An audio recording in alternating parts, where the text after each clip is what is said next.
Hello there, I'm your host Dan Rojas, and today I'm going to be showing you how to cut some glass bottles. Now there's a lot of different methods for cutting glass bottles. One of the methods uses a rope where you take a string, tie it around there, dip the rope first in alcohol, catch it on fire, let it burn, then dip this in cold water, and you actually break the glass, you stress it. You end up with edges that look something like this. The other option is to take a glass cutter, put a score line on the bottle, and then take a blowtorch, have a go at it with that, heat the glass up, dip it in cold water, and you stress the glass again.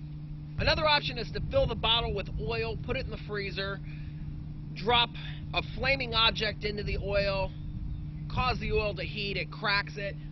None of those methods really create a nice clean edge. So what I did was I asked some of the experts, people who've actually cut hundreds of wine bottles or thousands of wine bottles. I told them that I want to save the bottle to make a glass out of, or for our projects to make a vacuum chamber, but I also wanted the top because we need the top to fit on there nicely to put something in it. Basically, they all tell me that because of the type of glass that's used for beer bottles, which are actually harder to do, and wine bottles, that you can't get a perfect cut. Basically, it's impossible to get a nice clean cut.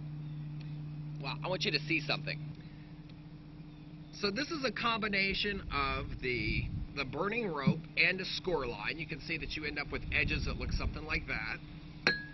This is one that I did a while back ago. This is a beautiful Grey Goose bottle. Now this is one reason why you want to do this, because you can make some really nice Christmas gifts or cups. This was done with a grinder. I grinded a little edge in it and then chipped it away, used a little hammer to break the top part off, then sanded it. The problem is you end up with stress lines that come down into the area that you want. Obviously I could bring this down, but then we would have a goose without a head. That wouldn't be very attractive.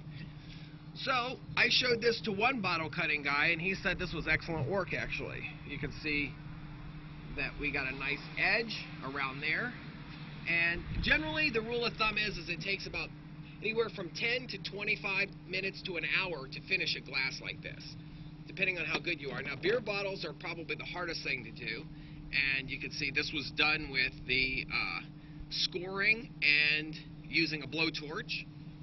The exciting thing is when I got to this bottle here. This is the top part that's supposed to be unsalvageable, and this was that glass.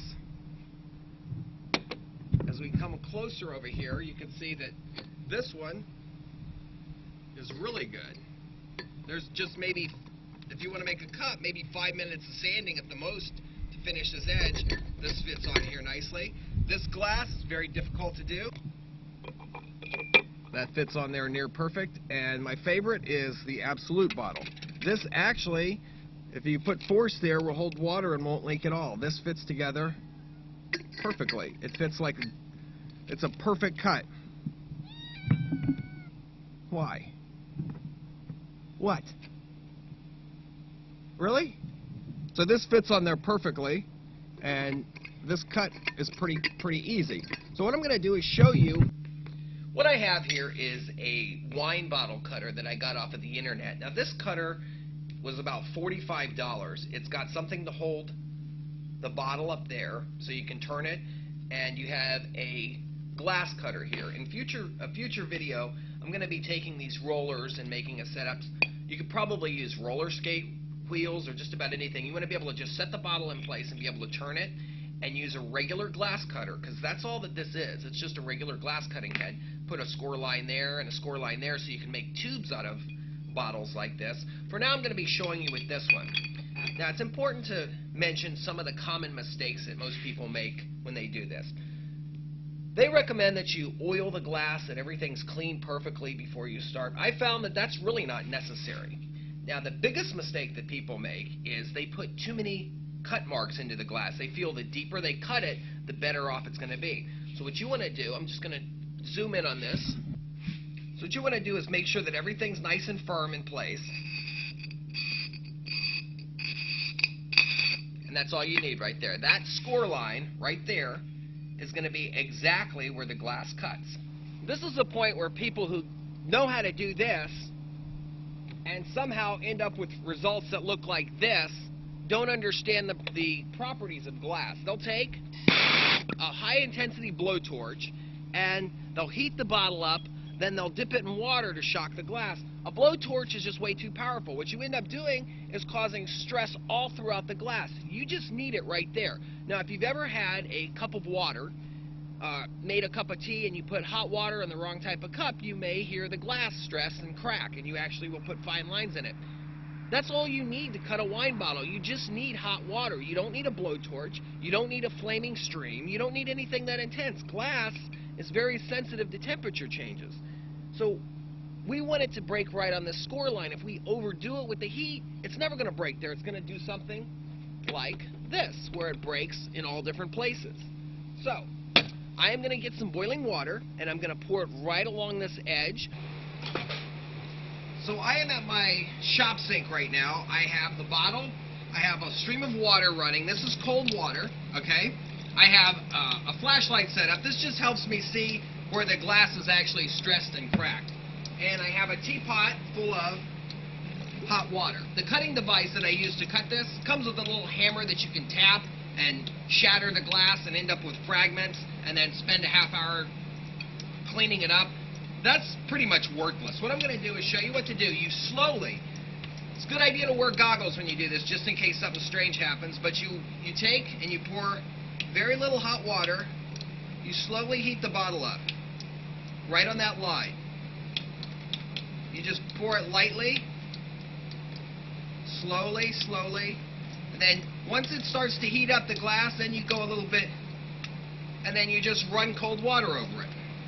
Now what's going to happen is the light's going to change through there. You're going to notice that this glass bottle has cracked all along that seam.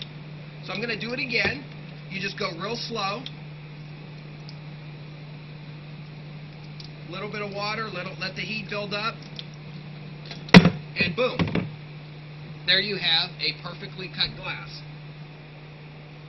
You can see that the edge is nice and smooth. This fits on, this would take about maybe a minute or two to sand down with an emery cloth or with a piece of sandpaper. And what's even more impressive is your top part is salvageable. So you could basically seam this back together with some silicone to make a vacuum tube or whatever. But you'll notice a huge difference. Go through YouTube and look at the videos of what people do. Look at the ones where they catch them on fire, they use blow torches, and you'll see that their edges, they do not end up with anything even close to this.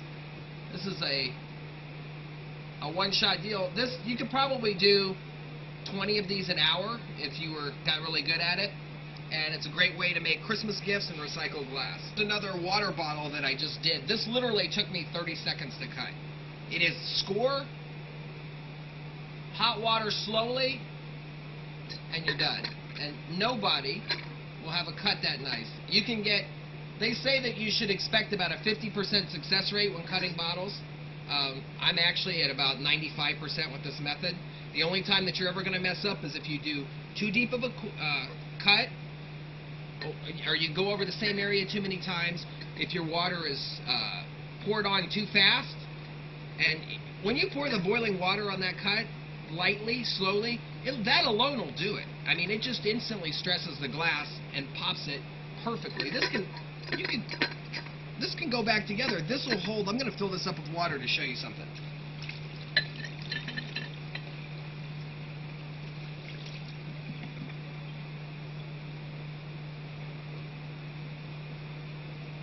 Okay, you see how it's leaking out there? Now watch this. With a little bit of pressure, it completely seals it.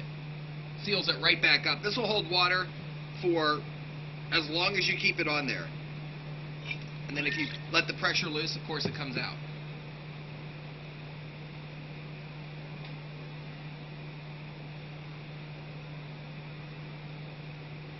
I'm your host, Dan Rojas. Thank you for watching, and enjoy our videos.